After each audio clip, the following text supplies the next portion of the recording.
webinaire.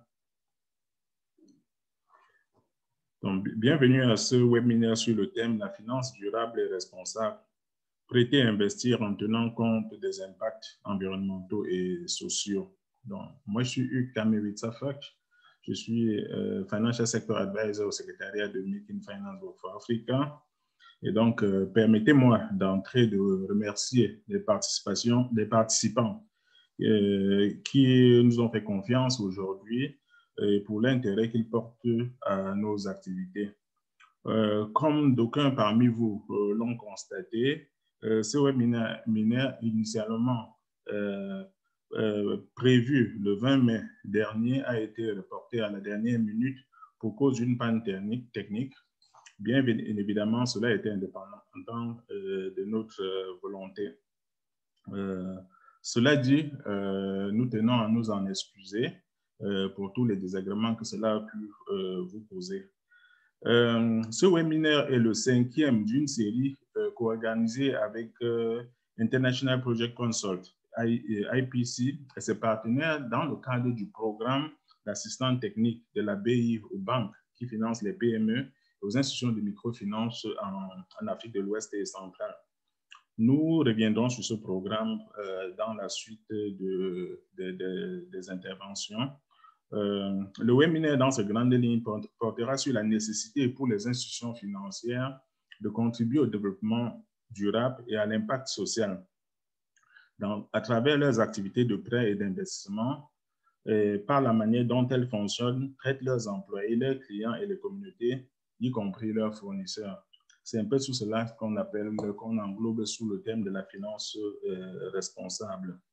L'articulation de ce programme se présente comme repris dans le sommaire. Next slide, please.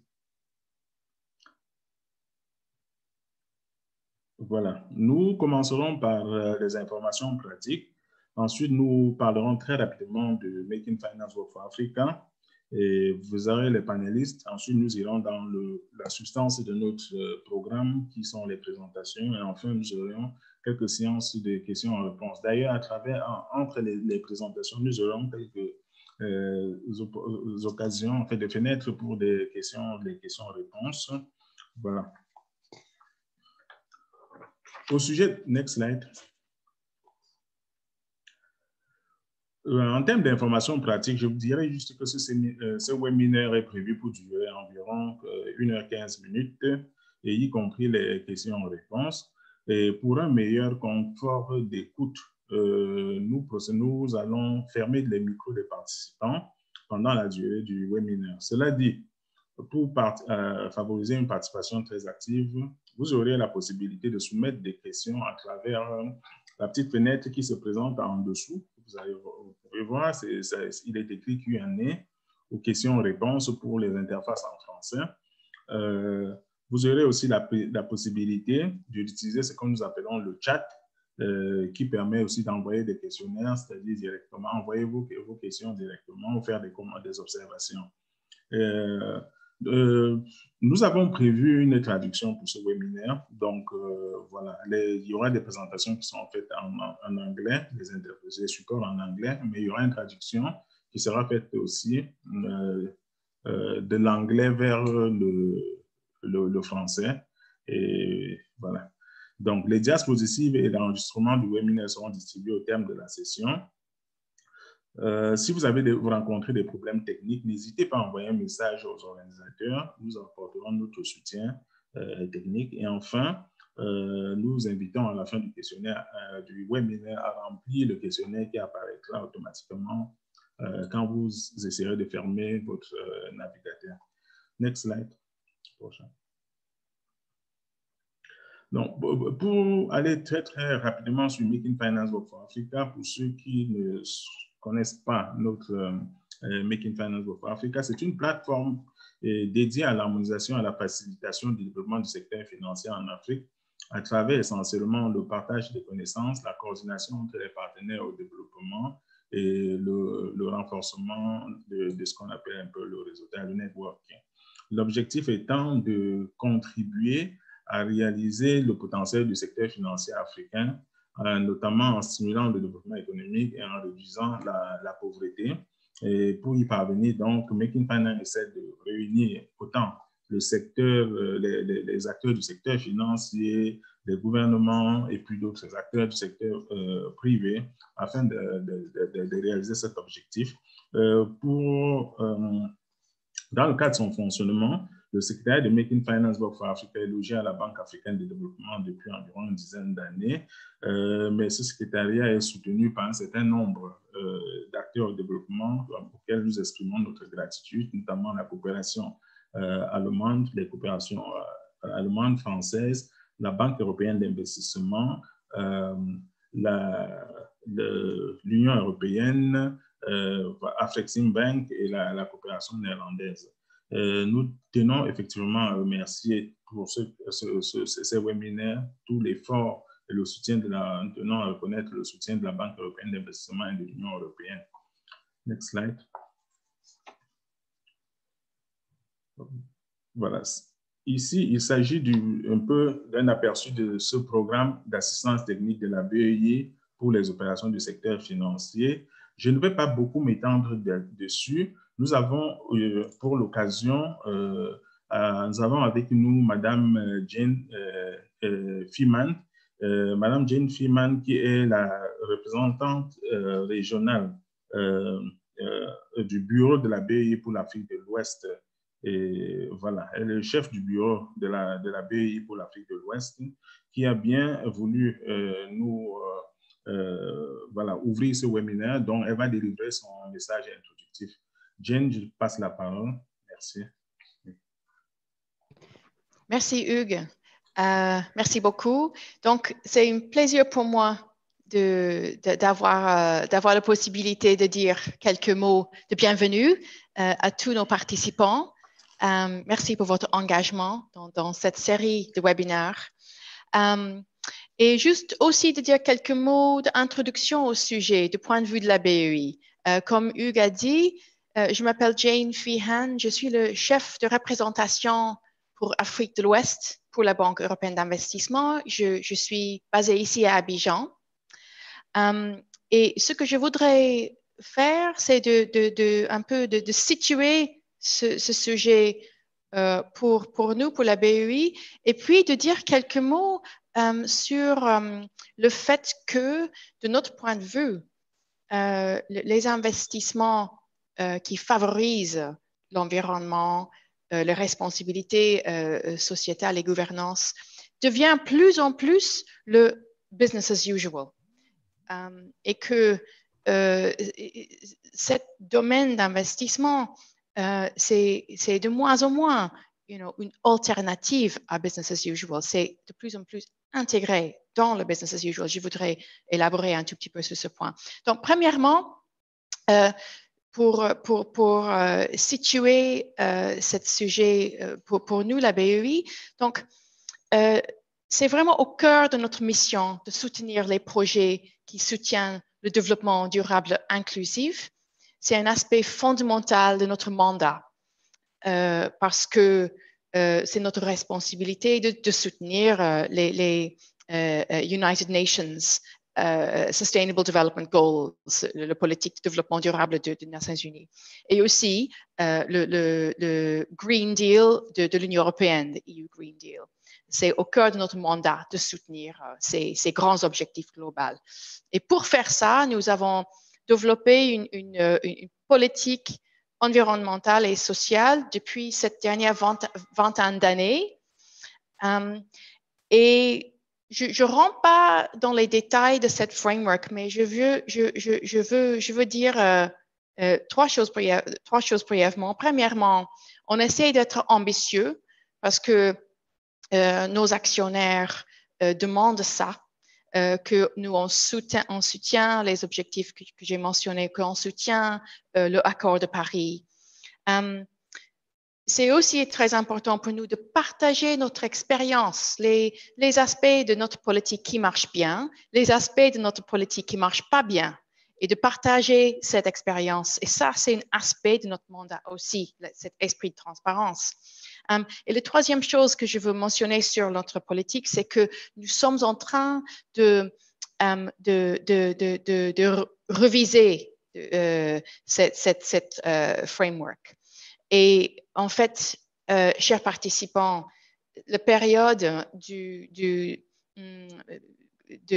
commentaires est toujours ouverte. Donc, si vous vous intéressez à partager votre avis sur notre framework de notre politique environnementale et sociale, on est très intéressé à recevoir votre commentaire là-dessus.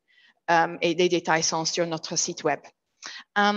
Donc, l'autre aspect que je voudrais souligner avant qu'on commence le webinaire formellement, c'est de dire que c'est plus en plus le cas que là, on ne parle pas des investissements alternatifs.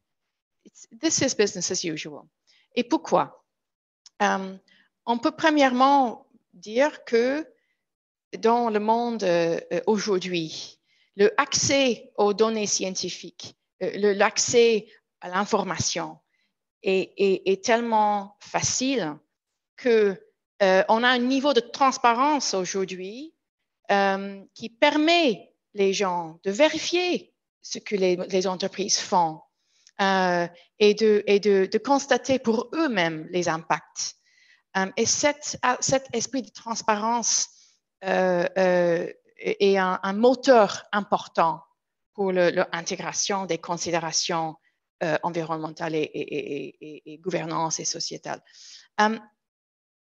Deuxièmement, le fait que les avis, les attentes, les demandes du public, des clients, des consommateurs, les citoyens et citoyennes, leurs avis pèsent plus aujourd'hui dans les décisions des entreprises et des institutions, plus aujourd'hui que dans le passé. So les attentes de société sont plus puissantes aujourd'hui qu'avant.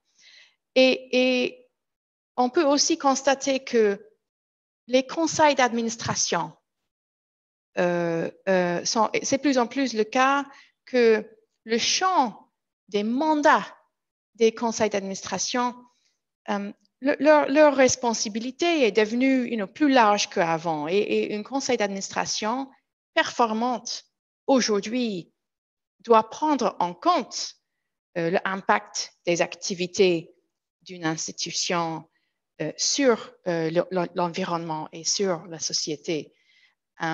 Et c'est important pour eux de faire ça pour le core business.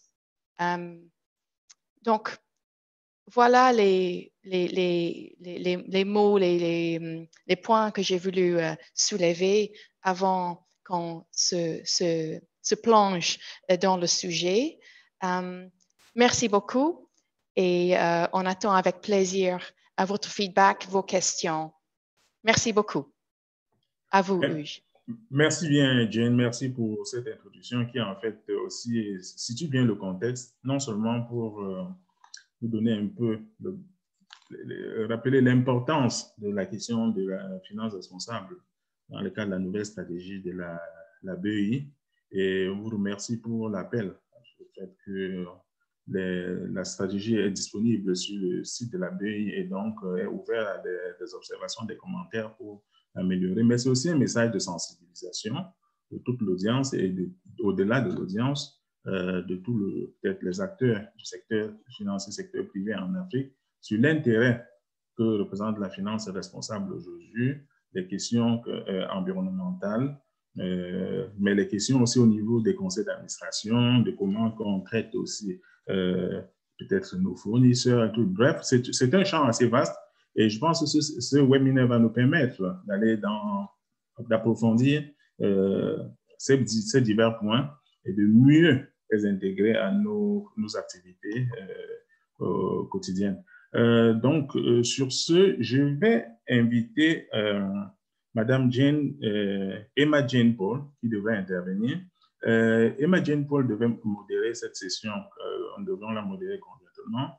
Elle n'a pas pu se libérer. Comme nous l'avons dit, le webinaire a été reporté. Néanmoins, elle a voulu préparer une vidéo pour voilà, mieux situer le thème du sujet. Emma Jane Paul est en fait au niveau de la BEI, elle est Microfinance and Technical Assistant Program Advisor, donc au niveau de la BEI. Autant dire que ces questions sont un peu au cœur de ces activités. Et je crois aussi que tout ce sujet de la finance responsable aura une place très, très importante dans le cadre du programme d'assistance technique de la BEI pour le secteur financier en Afrique de l'Ouest. Donc, ce n'est qu'ici, un peu comme on dit en anglais, un teaser, mais nous allons voir davantage comment ces aspects sont définis sur le plan opérationnel dans la mise en œuvre, lors de la mise en œuvre du programme d'assistance technique. Je vais donc inviter Alain Stéphane de lancer voilà, la vidéo de Emma Jane Paul. Merci d'être parmi vous et de faire partie de cette discussion sur la finance responsable. Je m'appelle Emma et je fais partie de l'unité des services financiers inclusifs de la BEI et je gère les programmes d'assistance en microfinance en dehors de l'Europe. Donc, notre objectif aujourd'hui est à la fois d'améliorer la compréhension des caractéristiques de la finance responsable, mais aussi nous voulons faire la lumière sur la façon dont l'engagement des institutions financières à la finance responsable peut être traduit en action. Donc, comment les institutions financières de la région peuvent-elles développer un cadre environnemental et social holistique qui a réellement un impact positif. Mais avant de passer la parole à notre panel, je vais juste prendre quelques minutes pour vous présenter le sujet d'aujourd'hui. Donc, qu'est-ce que la finance responsable? L'adoption de l'agenda 2030 pour les 17 objectifs de développement durable des Nations Unies de l'accord de Paris sur le changement climatique en 2015 ont marqué une évolution majeure des comportements dans le monde vis-à-vis du changement climatique et du développement durable. Des objectifs climatiques concrets ont été fixés et il est devenu évident que les flux financiers devraient être réorientés vers des projets durables pour atteindre ces objectifs climatiques. Et alors, qu'est-ce que la finance responsable concrètement? D'après la Commission européenne, la finance durable ou responsable fait référence au processus de prise en compte des considérations environnementales, sociales et de gouvernance, ou ESG, lors de la prise de décision d'investissement, ce qui se traduit par une hausse des investissements dans des activités à plus long terme et durables. Donc, les considérations environnementales font référence à l'atténuation du changement climatique et à l'adaptation à celui-ci, ainsi qu'à l'environnement de manière plus générale, par exemple la préservation de la biodiversité, à la prévention de la pollution et la promotion de l'économie circulaire, par exemple. Et pour les considérations sociales, elles peuvent faire référence aux problèmes d'inégalité, d'insertion, de relations professionnelles, d'investissement dans le capital humain et les communautés, ainsi qu'aux questions relatives aux droits de l'homme. Donc, les considérations environnementales et sociales sont souvent étroitement liées, notamment parce que le changement climatique peut exacerber les systèmes d'inégalité existants. La gouvernance des institutions publiques et privées, y compris les structures de gestion, les relations avec les salariés et la rémunération des dirigeants, joue un rôle fondamental à ce que les considérations sociales et environnementales soient intégrées dans le processus décisionnel. En somme, la finance durable ou responsable est entendue comme un financement destiné à soutenir la croissance économique, mais tout en réduisant les pressions sur l'environnement et en tenant compte des aspects sociaux et de gouvernance. La finance durable englobe également la transparence, en ce qui concerne les risques liés aux facteurs ESG, susceptibles d'avoir un impact sur le système financier, et l'atténuation de ces risques grâce à une gouvernance appropriée des acteurs financiers et des entreprises. Now, next slide, please.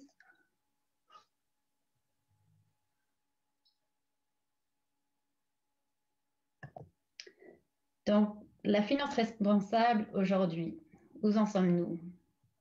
Donc, les investissements ESG sont apparus sur la plateforme internationale en 2004 avec un appel à l'action de l'ancien secrétaire général des Nations Unies, Kofi Annan.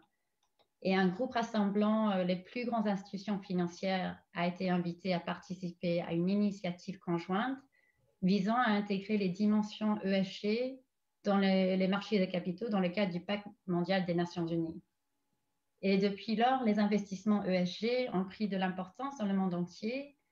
Et entre 2011 et 2019, la proportion des entreprises du S&P 500 déclarant leur performance ESG est de passer de moins de 20% à 90%. Et selon le Governance and Accountability Institute, le contenu de ces rapports a augmenté considérablement au fil du temps. De plus, depuis son lancement en 2006, le programme des Nations unies qui promue les principes d'investissement responsable a eu plus de 3000 signataires provenant de plus de 60 pays et presque 230 banques ont signé les principes de financement responsable de l'UNEP-FI qui représente 59 000 milliards de dollars en actifs cumulés. Ces principes constituent un cadre unique pour garantir que la stratégie et la pratique des banques signataires s'alignent sur la vision que la société a définie dans les objectifs de développement durable et l'accord de Paris sur le changement climatique. Et dans le secteur de la microfinance, depuis la création des normes universelles de gestion de la performance sociale en 2012, plus de 780 audits sociaux et environnementaux ont été effectués dans le monde, donc 247 en Afrique subsaharienne. Mais ceci dit, malgré cette hausse de l'intérêt et l'importance accordée aux ESG, il reste néanmoins un long chemin à parcourir. Bien que de nombreuses banques déclarent travailler à l'intégration de la durabilité, des études récentes démontrent que cela ne se reflète pas toujours dans leur stratégie, leur gouvernance et dans leur politique. Il reste encore beaucoup à faire pour que les facteurs ESG soient vraiment pleinement intégrés dans le cadre de gestion des risques des banques dans le monde entier. Les conséquences de la pandémie COVID-19 soulignent notre relation fragile avec la nature et la pression immense que nous infligeons à notre planète. Et en 2020, la perte économique due aux catastrophes naturelles dans le monde s'est élevée à environ 268 milliards de dollars. Et avec 2016, 2020 a été l'année la plus chaude jamais enregistrée. Donc, on peut dire qu'il est temps d'agir. Et heureusement, aujourd'hui, je trouve que nous constatons un vrai changement d'attitude dans le secteur financier. Et l'année 2020, avec l'arrivée de Covid, a consolidé l'importance de la finance responsable et l'intégration des dimensions ESG dans les investissements. Et cet engagement est motorisé par plusieurs facteurs. Notamment, d'abord, il y a une plus grande disponibilité des données et une demande plus forte pour la transparence. Deuxièmement, l'évolution des attentes de la société grâce à une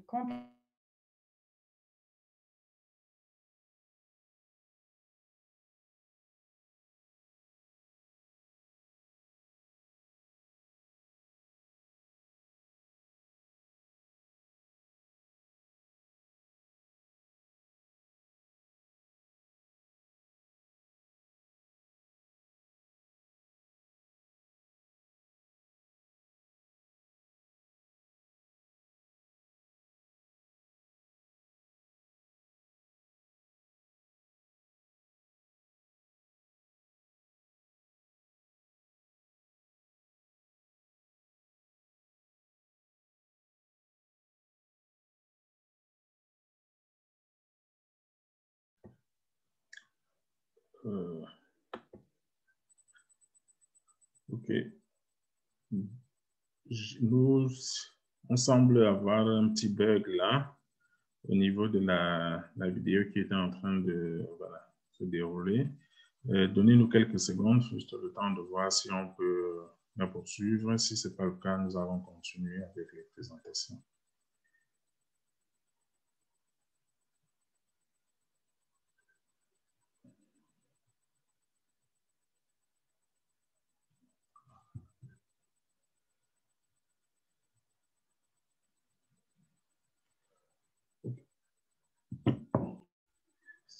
Est-ce qu'on peut revenir à au slide de présentation principale?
On est désolé pour quelques instants là. Notre hôte a des problèmes logistiques. Il est en train de se reconnecter. Nous sollicitons votre indulgence. Le nécessaire sera fait très rapidement. Merci. Voilà. OK. Mais je vous remercie. Donc, voilà, nous avons créé la technologie, mais nous n'en sommes pas maîtres. De temps à autre, elle peut nous laisser en chemin. Si vous permettez, donc, nous allons rentrer très rapidement dans le vif du sujet.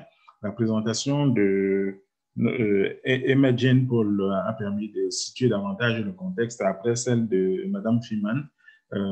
Nous allons retenir globalement l'importance des questions ESG, des risques qui sont liés environnementaux, sociaux et de gouvernance pour les acteurs du secteur financier. Ça devient des préoccupations très, très importantes, encore davantage encore aujourd'hui avec le nouveau contexte post-Covid, les pressions climatiques.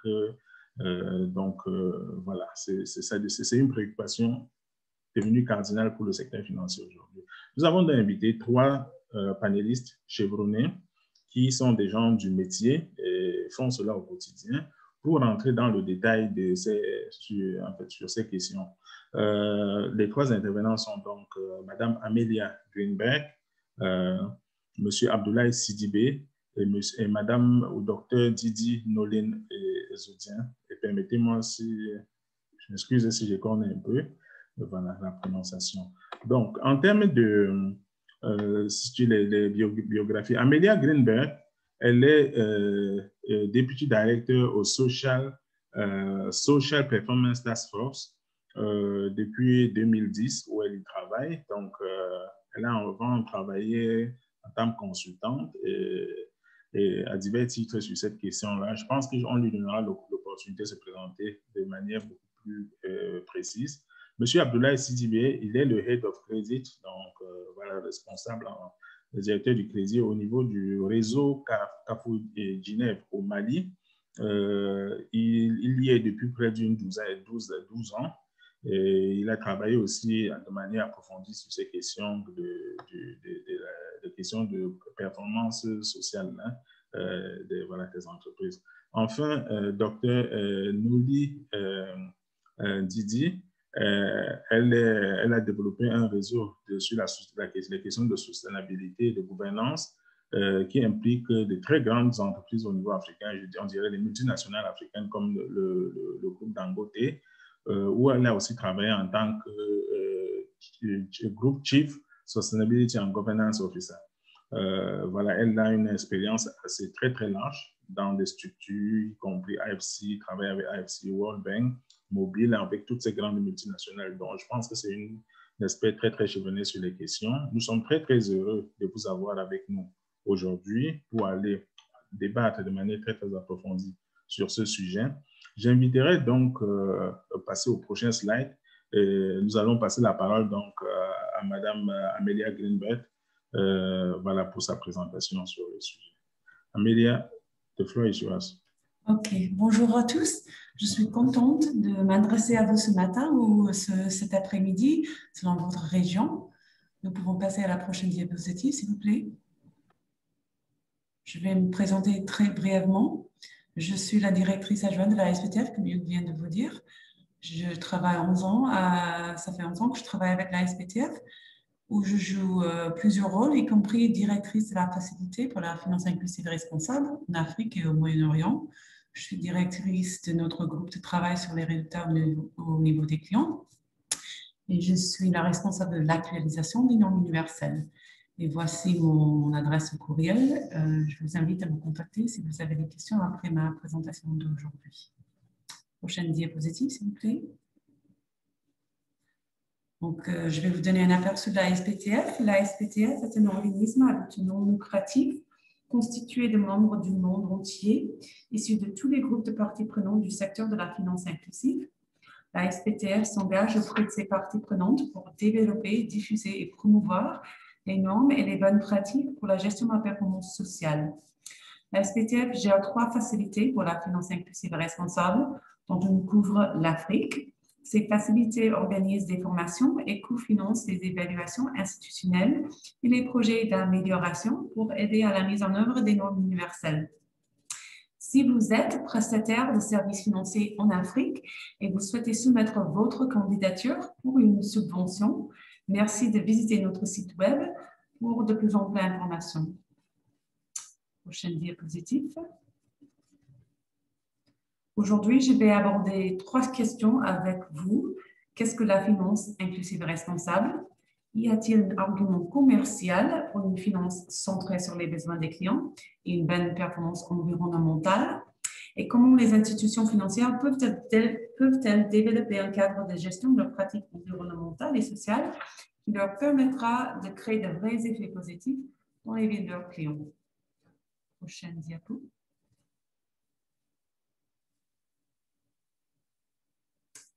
Bon, pour commencer, établissons cette définition clé.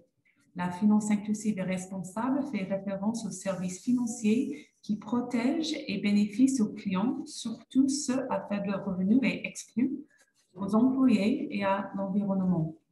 Les prestataires inclusifs responsables devront protéger les clients contre les risques, créer une valeur réelle pour les clients, prendre soin de ses employés et respecter et préserver les ressources naturelles. Prochaine diapo. Bon, avant de continuer, je vais noter brièvement que les 2 concepts de la finance inclusive et responsable et la gestion de la performance sociale sont fréquemment utilisés comme étant des synonymes et je vais utiliser ces 2 phrases aujourd'hui selon la ressource ou l'étude en question. La GPS est la mise en œuvre des pratiques de gestion qui mettent en pratique la mission sociale de l'institution. Et comment est-ce qu'on va le faire? On va le faire avec une finance plus responsable, plus inclusive. Donc, ils sont un peu pareils. Mais voici pour le début de l'explication. Pourquoi une bonne GPS ou pourquoi une finance inclusive et responsable? En tant qu'industrie, nous sommes toujours en train de compiler des données sur le sujet de la rentabilisation de la finance inclusive et responsable. Et aujourd'hui, je vais partager certaines données qui proviennent de prestataires de services financiers réels qui ont renforcé leur pratique de gestion des performances sociales comme outil pour les aider à sortir d'une crise ou à accroître leur stabilité financière. Leurs expériences indiquent qu'il existe une corrélation entre la GPS et certains résultats commerciaux améliorés. Mais d'abord, rappelons-nous que sur le terrain, nous voyons fréquemment les défis opérationnels suivants que vous voyez sur votre diapositive, c'est-à-dire un part élevé, un taux élevé d'impayés, un taux de départ des clients élevé, une absence de croissance du nombre de clients, une absence de croissance de la demande des produits, une augmentation du niveau de concurrence, le surendettement, une faible satisfaction des clients, une rotation du personnel un peu trop élevée peut-être, et une gouvernance institutionnelle parfois inefficace. Donc, voici les défis des plus communs que je vois sur le terrain. Prochaine diapositive. Donc, quels sont les avantages potentiels financiers de la mise en œuvre de la finance inclusive et responsable? D'abord, une meilleure fidélisation des clients, une adaptation des produits et services aux besoins et préférences des clients peut non seulement améliorer l'utilité de ces produits et services pour les clients, mais aussi augmenter les taux de fidélisation des clients pour l'institution. En outre, l'adaptation des produits et services aux besoins des clients peut réduire la probabilité de défaillance due au surendettement des clients. Un autre avantage potentiel est l'amélioration de la notoriété. Un bouche à l'oreille positif aide une institution à élargir sa clientèle. Troisièmement, il a également été démontré que la finance responsable est corrélée à une diminution de la rotation du personnel. Parce que les employés sont motivés par le fait de travailler pour une institution qui crée des avantages pour ses clients et un environnement de travail favorable pour les employés. Une rotation plus faible du personnel signifie que l'institution peut dépenser moins pour le recrutement et la formation de nouveaux employés. En outre, les données sur les réalisations et les résultats sociaux peuvent être des outils puissants pour la planification stratégique, la prise de décisions opérationnelles et un marketing plus efficace. Les indicateurs tangibles de réussite peuvent contribuer également à attirer des financements de la part d'investisseurs et de donateurs soucieux des questions sociales. En outre, les institutions dotées d'une solide finance inclusive et responsable peuvent améliorer les résultats des clients. Des produits bien conçus peuvent aider les clients à faire face aux urgences, à investir dans des opportunités économiques et à se constituer un patrimoine et à gérer leurs besoins financiers quotidiens et ceux du cycle de la vie. Donc, enfin, pour les organisations qui s'engagent réellement à respecter leurs doubles résultats, c'est-à-dire une bonne performance sociale et une bonne performance financière, l'avantage le plus important de la FIR est qu'il les aide à atteindre leurs objectifs sociaux. De notre côté, les institutions qui mettent en œuvre la FIR de manière consciente, et ce depuis des années, sont celles qui disposent de données réelles, montrant non seulement que les clients qu'elles atteignent sont leurs clients cibles, mais aussi que ces clients ont connu des résultats positifs après plusieurs années de collaboration avec l'institution. Prochaine diapositive. Donc, ce tableau montre de façon anonyme les résultats positifs que 5 institutions africaines ont obtenus en investissant judicieusement dans la gestion de leur performance sociale pour produire de meilleurs résultats sur les indicateurs financiers et sociaux. Donc, les institutions figurant sur cette table avec un chiffre plus élevé dans la colonne nombre d'années, c'est-à-dire la dernière colonne là, les institutions B et D, ont chacune été confrontées à une crise de surendettement et c'est pourquoi elles ont passé un plus grand nombre d'années à renforcer leur pratique de GPS et que leurs chiffres sont si spectaculaires. Les autres prestataires de services financiers présentés dans le tableau ont mesuré le changement sur une période plus courte. Et chaque institution a partagé les indicateurs qu'elle a choisi de suivre. Donc, nous n'avons pas les mêmes données pour toute institution. Nous voyons quand même que chacune a suivi son part et son nombre de clients et a réalisé des améliorations importantes. Institutions A et D ont réalisé un meilleur taux d'autosuffisance opérationnelle. Et nous voyons également une croissance du portefeuille d'épargne pour celles qui ont suivi cet indicateur. Donc, voici quelques indicateurs clés qui portent sur une meilleure performance financière à cause d'investissements dans le GPS. Prochaine diapositive. OK, donc il y a ADA, un réseau international qui a mené des recherches sur la relation entre la gestion de la performance sociale et la performance financière en se basant sur 4 années de données de l'outil d'audit social SPI 4. Selon l'étude, et je cite, les résultats confirment l'hypothèse selon laquelle toutes choses égales par ailleurs, c'est-à-dire pour les IMF qui ont les mêmes caractéristiques, plus le score GPS est élevé, plus le portefeuille à risque est faible. La relation est statistiquement significative et linéaire. Prochaine diapositive. Bon, comment faire alors? C'est la question que nous allons aborder prochainement. Afin d'aider les prestataires de services financiers à atteindre une bonne gestion de leur performance sociale, c'est-à-dire leur performance relative à la finance inclusive et responsable, la SPTF a créé une ressource qui s'appelle les normes universelles pour la finance inclusive et responsable, anciennement appelées les normes universelles de gestion de la performance sociale. Donc, les normes universelles sont un ensemble de normes de gestion qui s'appliquent à tous les prestataires de services financiers ayant un objectif social. Et c'est la seule ressource qui rassemble toutes les meilleures pratiques existantes en matière de finance inclusive et responsable dans un manuel complet. Prochaine diapo. Le contenu du manuel des normes universelles est organisé selon 7 dimensions et ces dimensions correspondent aux 7 principaux domaines opérationnels d'un prestataire de services financiers. Vous pouvez considérer chaque dimension comme un chapitre du manuel et les 7 dimensions sont les suivantes. Bon, stratégie sociale, dirigeants engagés, produits et services centrés sur le client, protection des clients, le développement responsable des ressources humaines, une croissance et un rendement responsable et la gestion de la performance environnementale. Cette dernière dimension, la 7e dimension, est toujours en train d'être élaborée mais une version provisoire existe et si vous vous y intéressez, merci de me contacter. Au total, il y a 21 normes et les normes sont les énoncés généraux sur ce que les institutions financières devraient réaliser. Pour chacune des normes, il existe plusieurs pratiques essentielles et les pratiques essentielles fournissent des conseils sur la manière de mettre en pratique la norme. Prochaine diapo. C'est ma dernière diapositive. Donc, voici un exemple. La première dimension de notre manuel, comme je viens de dire, s'appelle stratégie sociale. Cette dimension comprend deux normes, un A et un B. Ici, nous avons la norme 1B. Le prestataire collecte, analyse et partage des données des clients spécifiques à ses objectifs sociaux. Il y a trois pratiques essentielles y afférentes. Ces pratiques essentielles fournissent des conseils sur la manière de mettre en pratique la norme. Donc, première pratique essentielle, le prestataire collecte les données de manière continue pour mesurer le progrès accompli dans la réalisation de ses objectifs sociaux.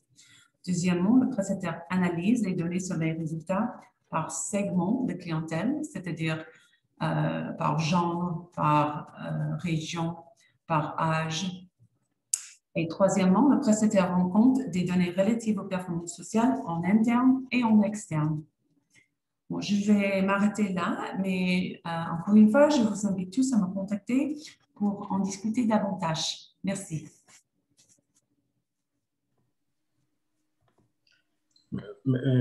Merci Amélia pour cette présentation assez voilà, détaillée sur les principes de la finance responsable. Vous avez couvert divers aspects. Donc, normalement, voilà, on était ouvert à des questions et je vais profiter donc de l'occasion pour inviter les participants à soumettre leurs questions, soit par le panel, voilà, le panel qui apparaît en dessous de la fenêtre qui apparaît en dessous de l'écran, Q&A, questions et réponses, ou bien par le chat. Peut-être juste comme cela pour lancer un peu les échanges, Amélia. Est-ce que vous pouvez nous dire au niveau mondial de vos observations, les institutions qui appliquent ces principes que vous avez évoqués, en fait, essayez d'appliquer tous ces principes, ces normes que vous avez dit, 21 normes. OK, elles peuvent se différencier en termes de fait qu'elles sont considérées comme des institutions assez responsables. Mais maintenant, les institutions financières particulièrement ne le font pas juste pour apparaître. Quelqu'un nous a dit que les institutions financières sont généralement déterminées par le régulateur, si quelque chose, si le régulateur l'exige, on le fait, ou les shareholders, donc les actionnaires, si les actionnaires le demandent, on le fait. Donc, il faut toujours avoir une proposition, comment dire, value proposition qui est assez solide pour inciter les institutions financières.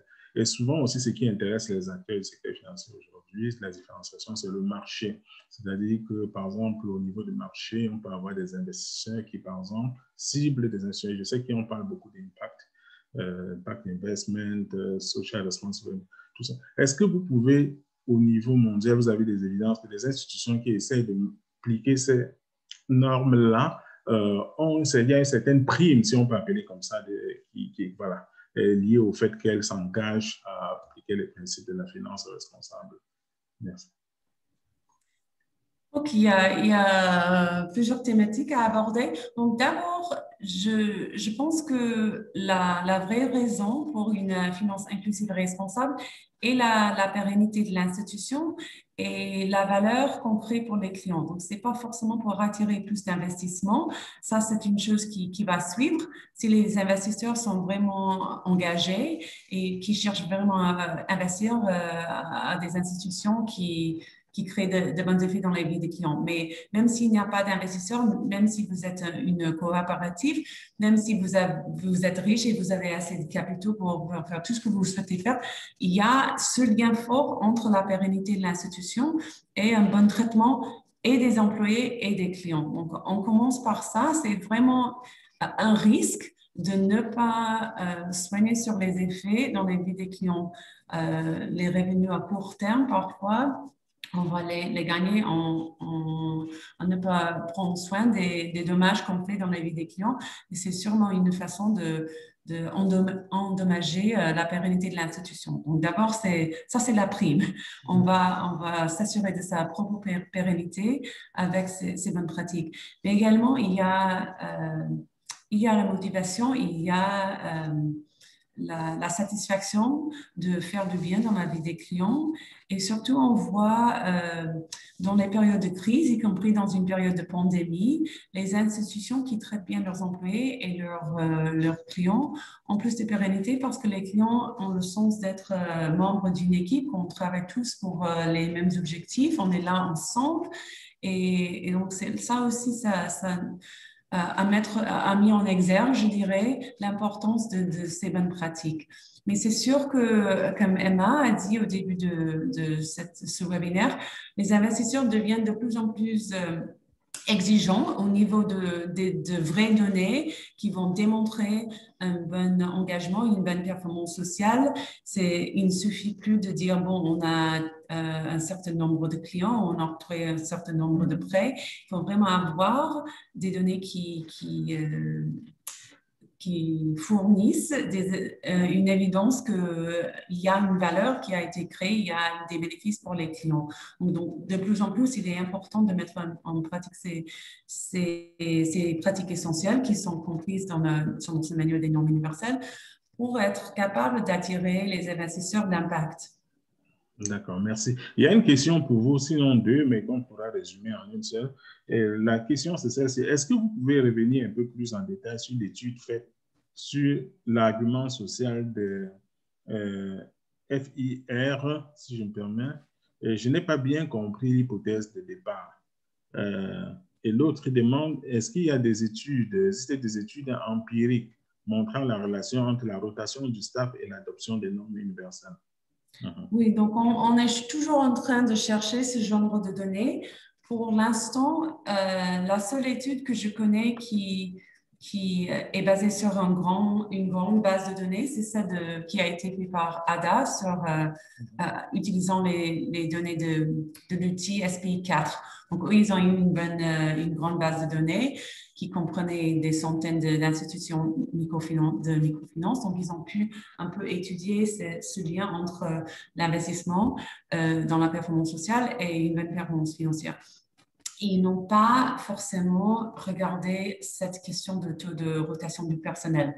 Mais par contre, les institutions individuelles nous racontent parfois qu'ils ont mis en place telle ou telle action et à la fin de tout cet investissement, ils ont effectivement constaté une baisse dans la rotation du personnel. Donc, il y a certaines institutions, chacune nous a dit à peu près la même chose et c'est à cause de plusieurs...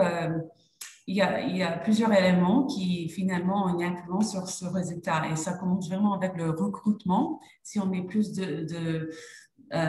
d'importance sur les efforts de trouver des gens qui vont être motivés par les objectifs sociaux de l'institution, donc au niveau de recrutement, si on trouve des personnes qui ont vraiment eux-mêmes cet engagement vers des clients. Mais après, la formation du staff et un bon traitement des employés, je dirais, c'est important pour certaines institutions de promouvoir leurs employés d'avoir un agent de terrain qui un jour va être la directrice d'une agence, par exemple, ou d'un guichet. Si on investit dans le staff, c'est vrai que les institutions individuelles, je dirais, nous ont dit qu'après, ils ont vu une baisse de rotation de personnel. Mais également, cette idée de suivre les résultats au niveau des clients et de partager, de faire un rapport avec les données en interne pour que le staff sache quels sont de vrais effets de leur travail. C'est très, très motivant également. Donc, malheureusement, il n'y a pas d'études de grande taille sur cette question, mais je peux dire que oui, nous avons entendu ce genre de choses d'une institution à l'autre qui a vraiment fait des efforts pour mettre en place les normes universelles. Merci beaucoup, Amélia. Oui, voilà, ça ouvre un peu l'horizon en termes de recherche, ce qui est possible. Il y a des questions qui arrivent, mais compte tenu du temps, qui nous est impartie. Nous allons donc permettre qu'on aille en avance dans l'agenda. Donc, on lance la deuxième présentation. À la fin des présentations, nous aurons l'opportunité, n'est-ce pas, de revenir sur ces questions et donc Amélia ou bien tout autre panéliste pourra donc apporter des réponses sur les questions posées. Donc, je vais donc inviter à ce qu'on revienne sur la présentation, notamment celle de notre collègue M. Boubacar, pardon, permettez-moi, il ne faut pas que j'écorche, donc M. Abdoulaye Sidibé. Donc, comme je l'ai dit en introduction, Abdoulaye est le directeur du crédit de l'institution, du groupe de microfinance Kafodinef au Mali. Donc, il a une expérience assez riche sur ces questions-là de performance sociale au niveau des institutions ou des groupes d'institutions de microfinance. Donc, Abdoulaye va Abdoulaye va se présenter, M. Sidibé, et puis il va parcourir rapidement sa présentation pour nous. Voilà. Vous avez la parole, M. Sidibé. Bonjour, M. Hig.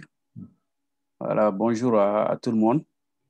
Je suis Abdoulaye Sidibé, le directeur du crédit et des engagements du réseau Kafodjiguinais au Mali. Voilà, donc c'est un plaisir pour moi que de partager avec vous la modeste expérience de Kafodjiguinais en matière de gestion du cadre environnemental et social. Voilà, tout d'abord, je vais vous faire une petite présentation de l'institution avant de vous parler de son parcours en matière de gestion de la performance sociale et d'implémentation des dispositifs de gestion des risques environnementaux. Voilà, et Kafodjiguinais, ça veut dire en langue nationale bambara au Mali, Union des greniers. C'est une institution mutualiste d'épargne et de crédit au service des populations à revenus modestes du Mali, n'ayant pas un plein accès aux services des banques classiques. L'institution a été créée en 1987 et depuis sa naissance, elle incarne la volonté des paysans et des artisans de maîtriser eux-mêmes leur propre développement. Et la mission de l'institution, c'est d'offrir des services financiers de proximité au plus grand nombre de personnes au Mali pour améliorer leurs conditions de vie. Je m'en vais vous donner quelques chiffres du réseau au 30 avril 2021.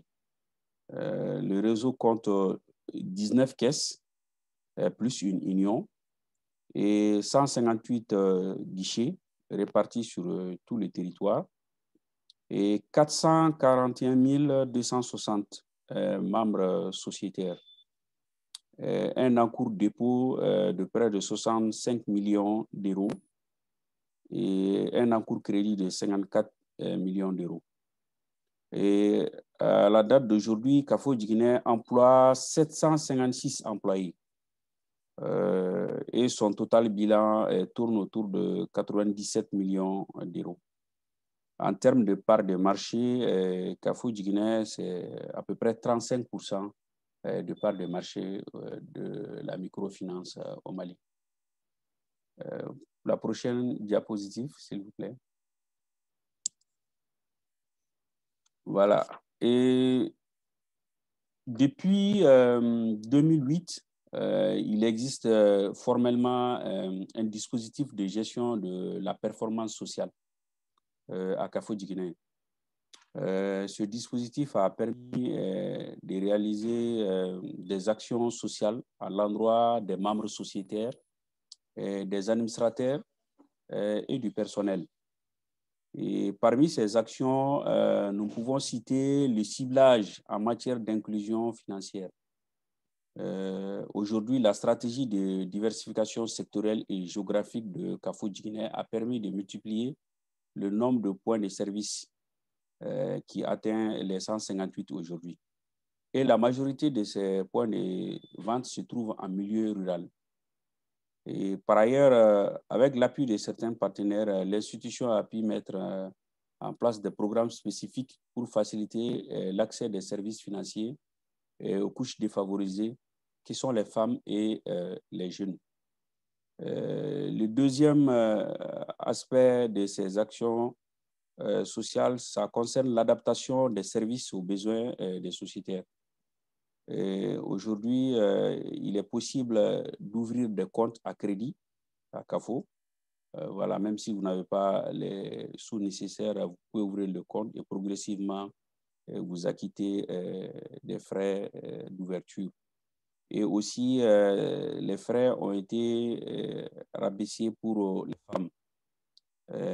Aussi, nous avons les frais de tenue de compte les plus bas du Mali, moins de 1 euro par mois. Donc, aussi, l'institution accorde des crédits et à certaines couches sans contrepartie de garantie foncière. Voilà. Le troisième aspect de l'action sociale concerne les œuvres sociales à l'endroit du personnel et des populations. À ce titre, l'institution a mis en place un fonds social doté annuellement en ressources au bénéfice des travailleurs et des administrateurs.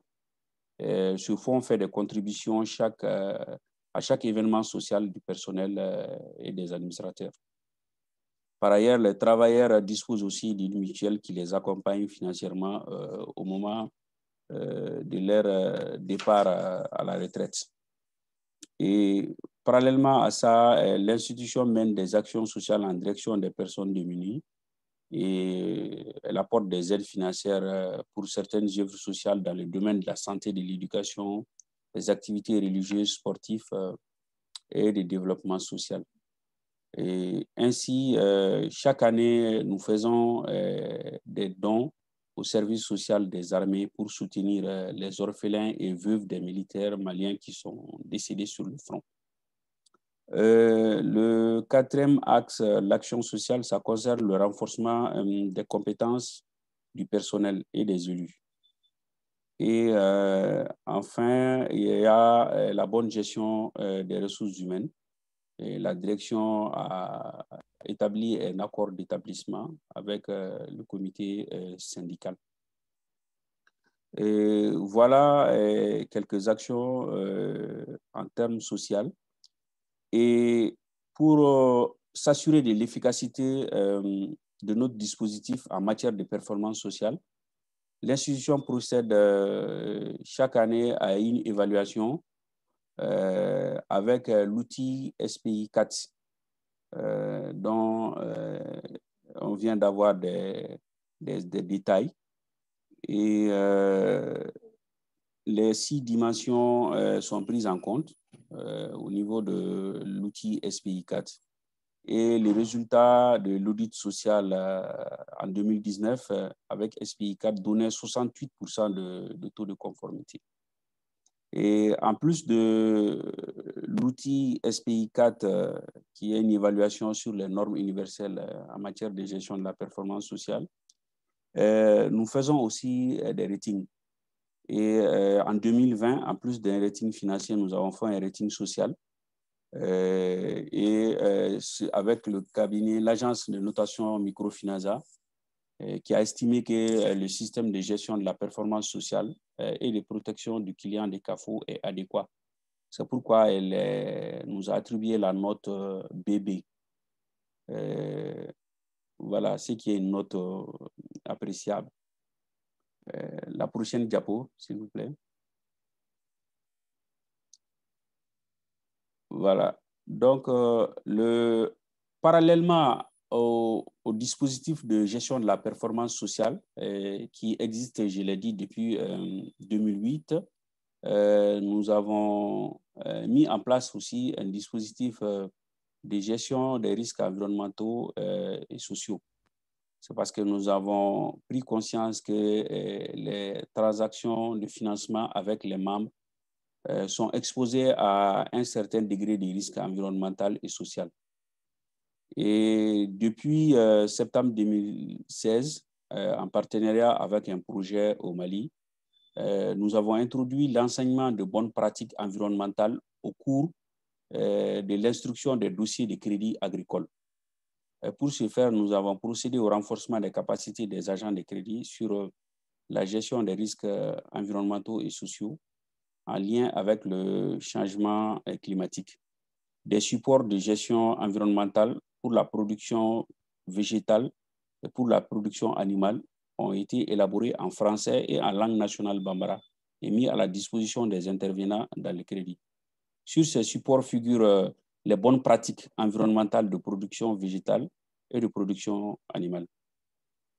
Plus concrètement, ces supports expliquent les actions à faire et à ne pas faire avant le démarrage de l'activité agricole, pendant l'activité agricole et à la fin de l'activité agricole.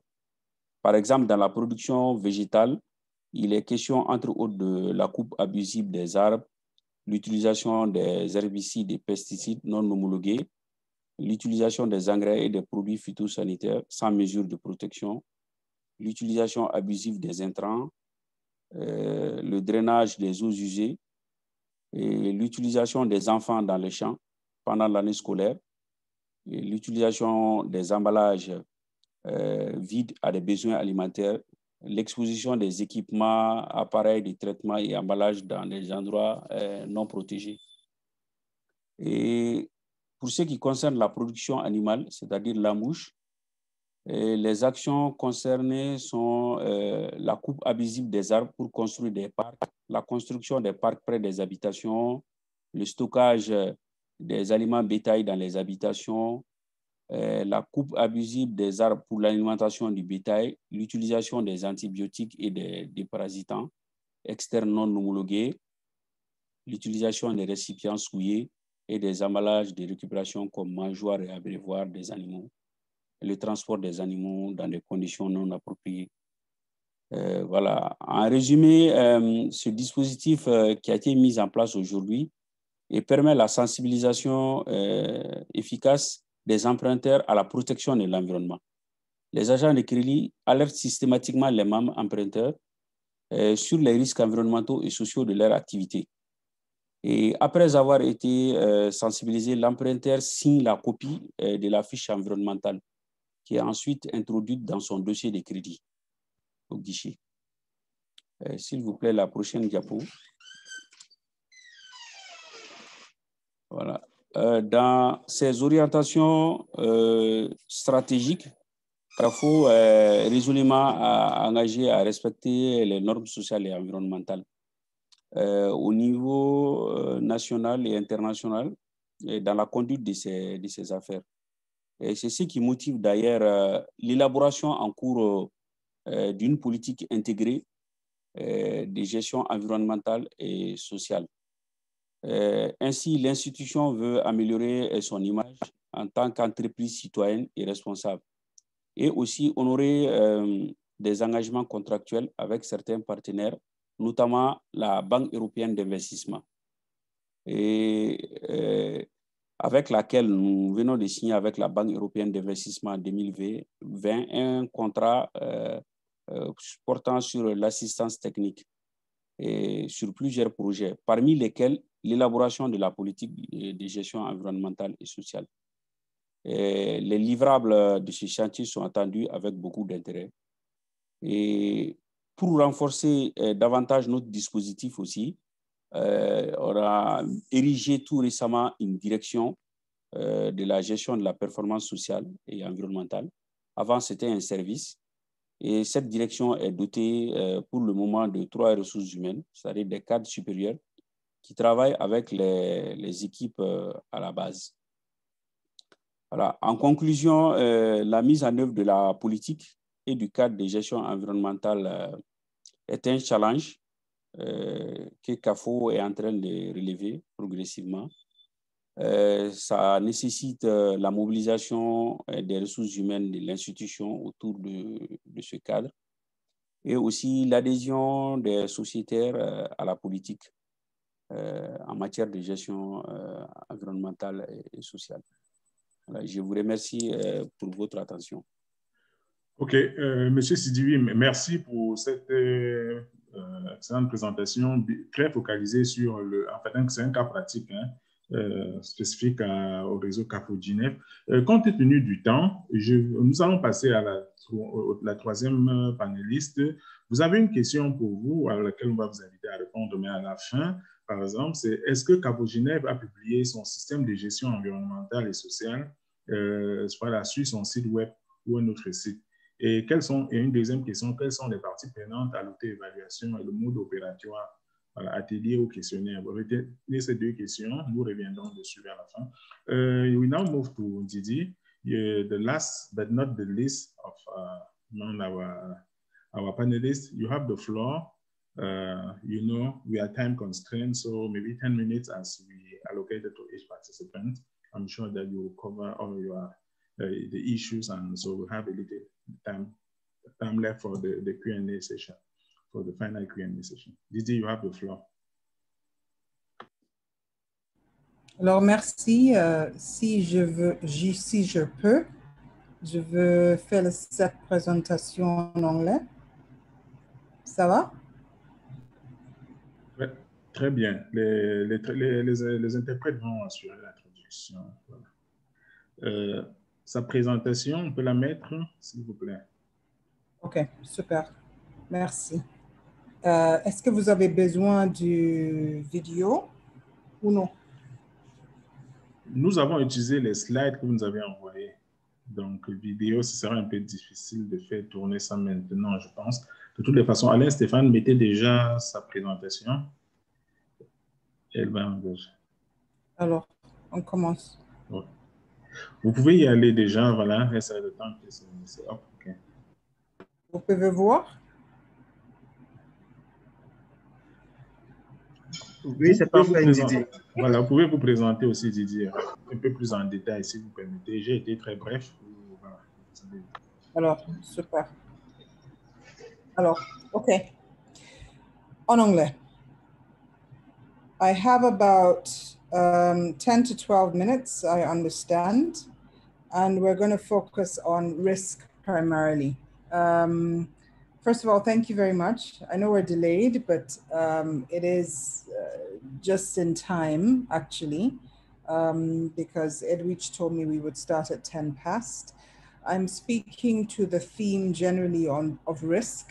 This conference and webinar is focused on responsible finance and sustainability, why lend and invest with care for environmental and social impacts. So we're going to walk through a few slides very, very quickly. I'm going to talk you through responsible finance and why we should bother with this at all.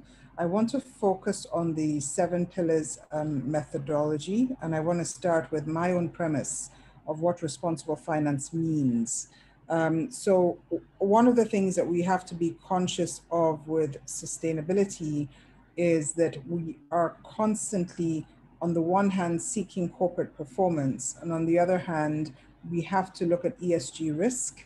And ESG risk is really the other side of looking at social, environmental, and economic impacts. And a lot of that is linked to legal and regulatory compliance and the social license to operate. And that's really what we're focusing our attention on today. So I'm going to go through 8 points, really 7 points. Responsible finance, what does this mean? What's the sustainability gap?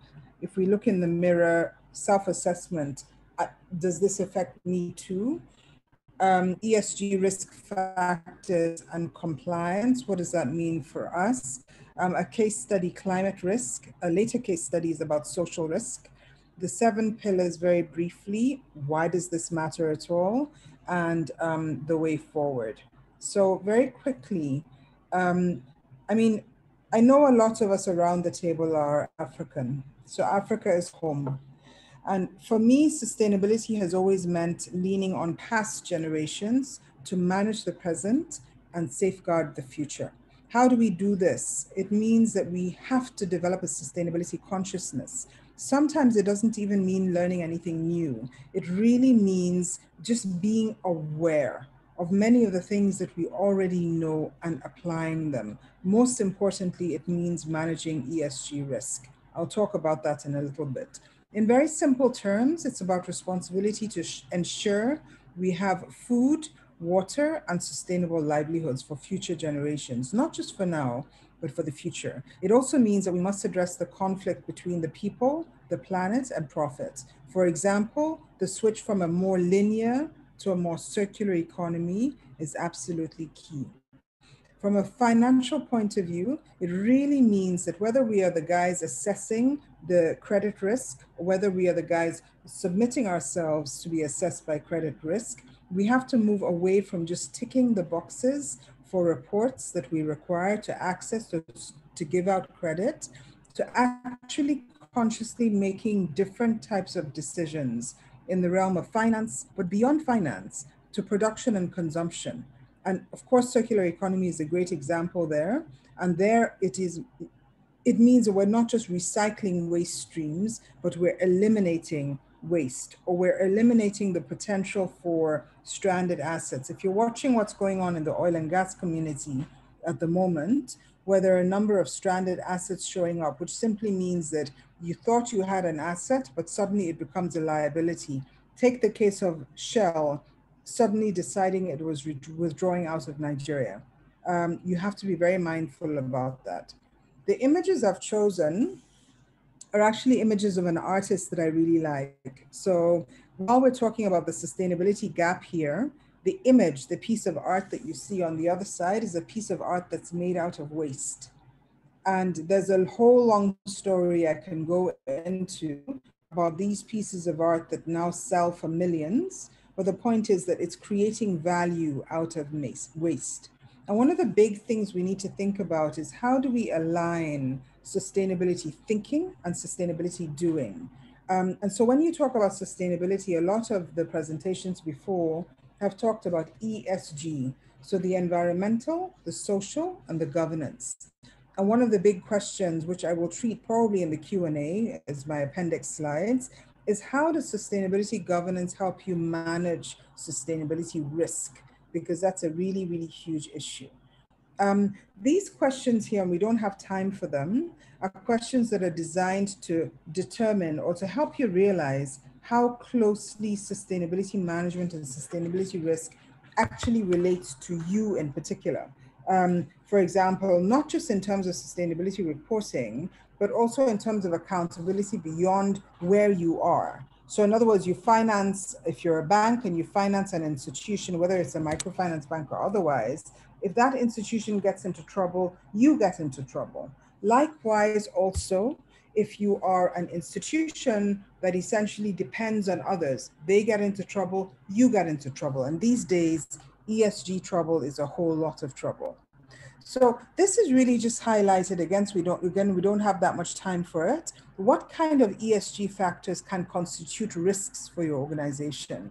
So sustainability is definitely not corporate social responsibility where you say, oh, I'm doing all these nice things and therefore I'm sustainable. No, sustainability also means you manage risk. You're thinking about the future and you're thinking across a range of pillars that may constitute a risk in the future. This really is mapped against the 7-pillar approach. That was actually my first slide. I didn't talk about it. So 7 pillars is the way that I see the world. And those pillars are the institutional, the cultural, the operational, the financial. And then I've lumped 3 of them together, the environmental and the economic. You can see them in the last pillar over there, and the social, which are the things that you tend to hear associated with sustainability. This question has to do with compliance. So in other words, we talk about compliance and legal issues. There are many, many more legislations right now that require you to comply with environmental, social, and governance factors. Sometimes also beyond that, to economic factors and other legal considerations that you need to think about, either in the world of finance, your KYC, for example, human rights policies, digital human rights policies, etc. Or traceability, for example, where are you sourcing your goods from? Where are your clients sourcing your goods from? All of these things begin to take more and more importance. And so this is really a compliance wheel centered around the 7 pillars approach to make things easier, because everything is becoming a lot more complicated. I'm mindful of time, so I'm going to skip over this very quickly. This is really a case study about climate risk. And it's looking at climate risk from all the angles in which it could affect different people. So climate change is a rights-based issue, and there are various cases that have succeeded in that regard. Climate change is a financial issue. I talked earlier about stranded assets, and also climate change as the fact that governments are becoming more and more aware, not just because of the SDGs, about enforcing and actually creating fines for climate-related risks. And that's a very real issue. So shareholders, and you've seen that again with the oil and gas companies, the IOCs, are coming together and they're insisting that on the back of ESG risks, they have better representation on the board. We've seen companies go under on the back of ethical issues. Wirecard is one in point, but there are many others. So we have about 3 minutes to go, and I'm going to race very quickly around. This is a 7-pillar sustainability approach. I've mentioned that briefly. It's an approach that we developed over 20 years, and it's one that I worked on following my PhD. It was adapted from what is now one of the top 3 ESG rating methodologies, and it was adapted for the African continent, so that essentially we're not cutting and pasting for what we need, but we're really building a bottom-up culture of sustainability. That's why you have the cultural pillar right at the beginning and at the center, and that's why right at the beginning we talked about the fact that we need to act on what we do. Why does ESG risk and sustainability governance matter in the first place? Because investors are looking at the overall impact of their investments. It's really, really more and more important. You can see the number up there is 89% is going to be dedicated towards more sustainable investing. Financial rating agencies are extending their scope into ESG performance. You're not going to be able to get away with it.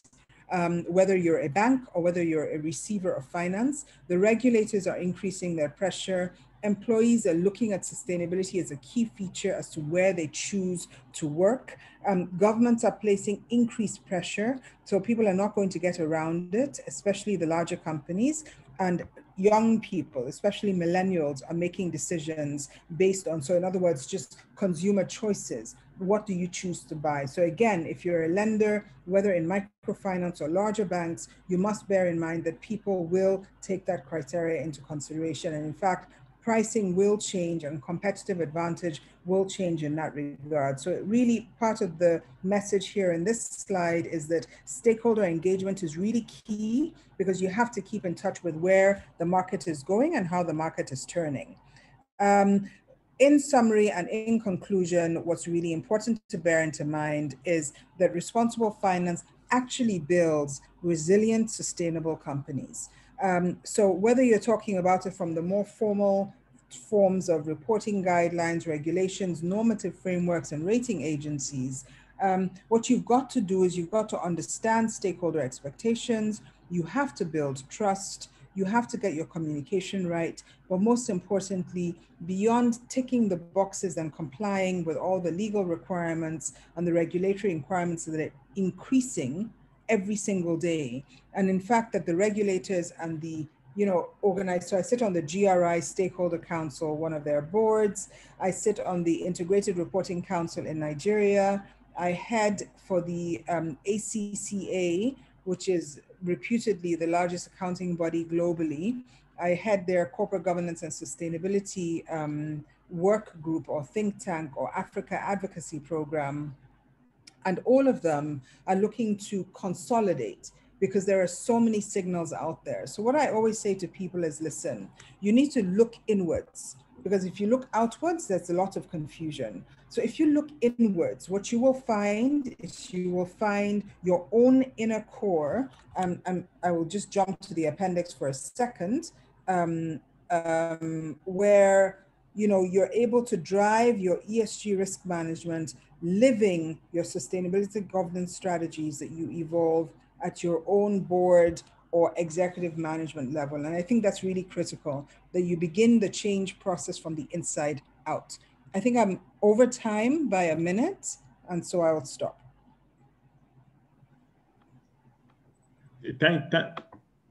Thanks a lot, Didi, for this very insightful presentation. Maybe I'll just give you very quick, just one quick questions to you, so you can just answer that question and then you are free. Fernandez, that question is in French. If I read it in French, peut-on dire que les institutions financières africaines, les pays en développement, font face à la même pression que les institutions financières dans les pays de l'OCDE pour mettre en place ces normes, c'est-à-dire le cadre de l'ESG, the ESG framework? Do you get it, or should I translate? No, please. And can you speak up a little bit? Okay, maybe in English. The question, okay.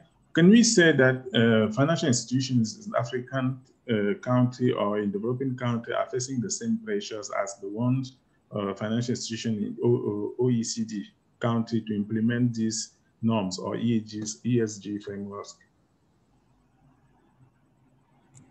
Okay, let me say something that is my opinion. It's a little bit controversial. Thank you for the question. I think, so speaking from someone who has practiced sustainable development for the last 21 years, and I'll run a case study for you. That's why I have these slides. So you see, from an African perspective, environmental, maybe not so strongly in global terms where everything is measurable, but social and economic criteria have always been at our center. In fact, they are more important to us than financial criteria. When you do microfinance lending, the women that you're lending to, and first of all, they're majority women. That already tells you that gender equity is there, okay? And when you're lending to women, from my experience, you're also lending to men. Because the truth is, the women involve their husbands and they involve their children, which are boys and girls, right? So there is gender equity in our lending at home, especially because very often to secure your credit guarantees, you're lending to women, especially in rural areas. That's one. Secondly, the fact that you're lending to women, women have a bigger tendency to look at social and economic impact on the community. It's just the way they're wired because they're leaders in their communities most of the time. And if they're not social and economic leaders, they don't have power and they don't have authority. So intuitively, when you say item number 1, sustainability governance drives operationalization of ESG risk management, look at number 1, map stakeholders and identify priorities to set ESG targets. We do it anyway. Every person who is employed by a mainstream organization, at least in my country, Nigeria, we're paying for school fees in the village. We're rebuilding community centers, rebuilding churches, rebuilding houses in the village. So we all have personal and corporate ESG targets. What we're not so good at is tracking implementation because we cannot tell that story. Otherwise, Africa would be leading. We're not so good at compliance because very often our laws and what the mainstream banks put as laws are copied from the OECD countries. And what our people do is a different measurement. So if I tell you, please give me, how much do you weigh in pounds? And you tell me I weigh 20 kilos in kilos. I will say that you weigh 0 in pounds because it's not my job to translate. So that's one of the problems. And then lastly, I don't think that we analyze performance and transparency and accountability as much as we could.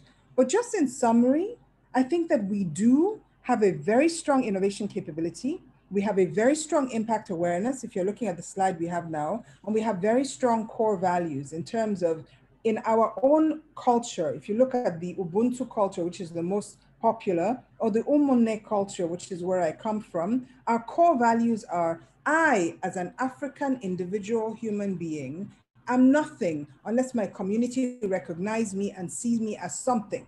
That's just the way we are brought up. So social and economic values are intuitive to our nature. What we have not done is we haven't built them into corporate governance values and we haven't built them into data. And the methodology, I put this here on purpose because I wanted to just walk through, we have to define the gaps in our sustainability culture.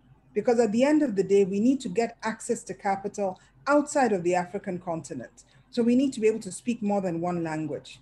We need to define our corporate culture you very much. in our general terms. We need to define our impacts. We need to assess and prioritize KPIs. We need to operationalize our culture and create impacts. And from that point of view, at the end of the day, you will end up creating social impacts and public value. And there are various case studies. If I had time, I would walk you through this case study in particular, which actually was working towards creating jobs and working with a local Nigerian company and a global OECD company like Unilever. And it showed that the African approach to addressing sustainability and social and economic impact was actually so powerful that because Unilever, a global organization, allowed the local company to push its methodology, everybody was able to benefit. And that's really, really important going forward. And so looking at ESG from a 7-pillar perspective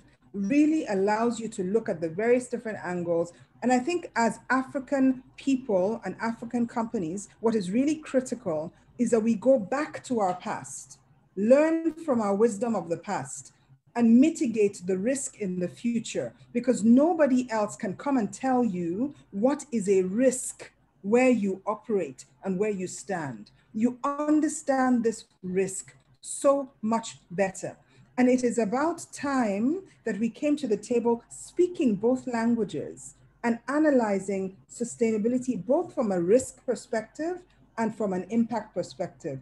And definitely, Africa should lead the charge in considering sustainability not as social responsibility and nice things, but as the way in which businesses should build, businesses should grow, and businesses should scale and enhance their impact. Thanks a lot, Gigi. Thanks a lot. I think it's very clear, and we'll create time for another opportunity. Thank you. Je vais retourner à M. Sidibé, à M. Abdoulaye. Nous avions une question qui était liée au cadre de CAFODINEF, le système de gestion intégrée environnementale, s'il est publié, et aussi la question de l'auto-évaluation et le mode opératoire atelier ou questionnaire. Et enfin, il y a beaucoup de questions qui reviennent sur les aspects de le climat et la biodiversité. En quelque sorte, le sommet Finance in Common, par exemple, se concentre sur les aspects de l'agriculture et la relation avec le climat et la biodiversité. Quel est le point de vue des panélistes sur l'investissement responsable dans ce secteur? Et de quel investissement, et de plus, quels investissements vont être stoppés au nom de la finance durable? Donc, je vais vous donner 1 minute par là pour répondre à cette question, et aussi à Amélia pour répondre, et nous allons arrêter sur ces réponses, vu le temps qui est déjà pratiquement dépassé. Ouais. Abdoulaye, vous avez la parole. OK, merci Hugues. Voilà, en fait, je voulais dire par rapport aux parties prenantes, l'évaluation s'est faite sous forme d'atelier. Au début, nous appartenons à une confédération qui avait mis un expert à notre disposition pour le début. Bon, aujourd'hui, l'évaluation se fait chaque année à l'interne, puisqu'il y avait un service qui était dédié à ça. Le service a fait une mutation pour devenir une direction. Donc, c'est ce que je voulais dire à ce niveau. Il y avait aussi quelqu'un qui a posé la question s'il y avait un formulaire. En fait, je voulais expliquer qu'actuellement, la politique environnementale et sociale est en cours d'élaboration. Nous avons eu l'appui de l'API pour ça, et nous sommes en train de travailler avec les consultants sur tout ce qu'on dispose en termes de gestion de la performance sociale, et aussi de ce qui a été initié en termes de cadre de gestion et de protection de l'environnement. Donc, tout ça va être mis en commun dans le document de la politique environnementale et sociale qui doit être finalisé avant la fin de l'année. Voilà, c'est ce que je voulais dire à ce niveau. Je ne sais pas, vous avez dit tout de suite quelque chose que je n'avais pas bien saisi.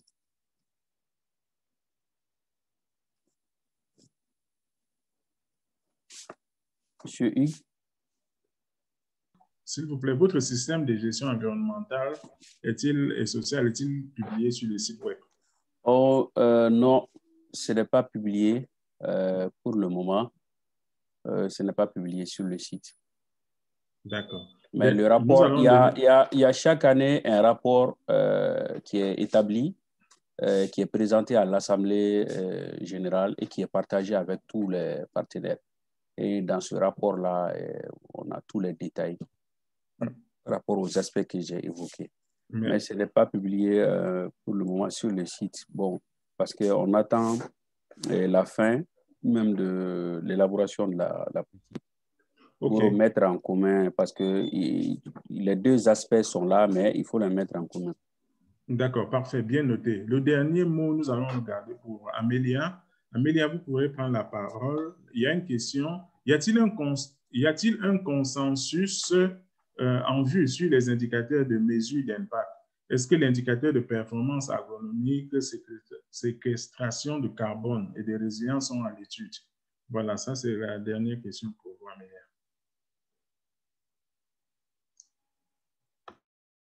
Amélia est toujours connectée? Hugues, la question sera transmise à Amélia plus tard. Oui, voilà. D'accord. OK, merci bien. Ce que nous allons dire, et cela a été mentionné, nous allons reprendre toutes les questions et nous allons, celles qui nous n'avons pas pu apporter des réponses, voilà, elles vont être traitées par les panélistes et les questionnaires vont vous être transmis. Sur ce que je pourrais dire, je vais remercier les participants, les panélistes et le traducteur pour leur temps. Ça a été un séminaire, un webinaire très, très riche en échanges. Nous avons beaucoup appris. Comme nous l'avons rappelé, ce webinaire faisait partie d'une série de webinaires avec IPC. Et en prélude, il y aura un 6e webinaire qui se tiendra en début septembre qui portera sur les aspects des questions de climat, de finances climatiques. Et au-delà de cela, celui-là, il sera préparatoire comme celui-ci à la tenue de l'Académie de la BEI, la première académie de la BEI pour les banques des institutions de microfinance d'Afrique de l'Ouest et du centre qui se tiendra le 5 et 6 octobre prochain. Vous recevez tous des invitations pour participer à cette académie virtuelle. Voilà. Donc, nous allons juste dire remercier les participants, comme je l'ai dit. Plus de 120 participants ont été présents tout au long de ce webinaire. Nous remercions ceux qui ont pu rester jusqu'au bout. À la fin, quand nous allons clôturer la plateforme, comme nous l'avons dit, vous allez voir qu'il y aura un questionnaire qui va apparaître. Nous vous invitons à remplir ce questionnaire. Comme toujours, il nous permet d'améliorer les sessions qui suivent et surtout d'avoir des retours par rapport à la session. La présentation et l'enregistrement seront disponibles au maximum sur 72 heures. Vous recevrez un message par email avec des liens vers la présentation et comme je l'ai dit, vers l'enregistrement de ces webinaires. Donc, sur ce, je vais vous remercier encore et vous dire bonne fin de journée et à la prochaine sur Making Finance for Africa pour participer à nos séries de webinaires qui continueront certainement aussi au mois de juillet. Merci bien et bonne journée.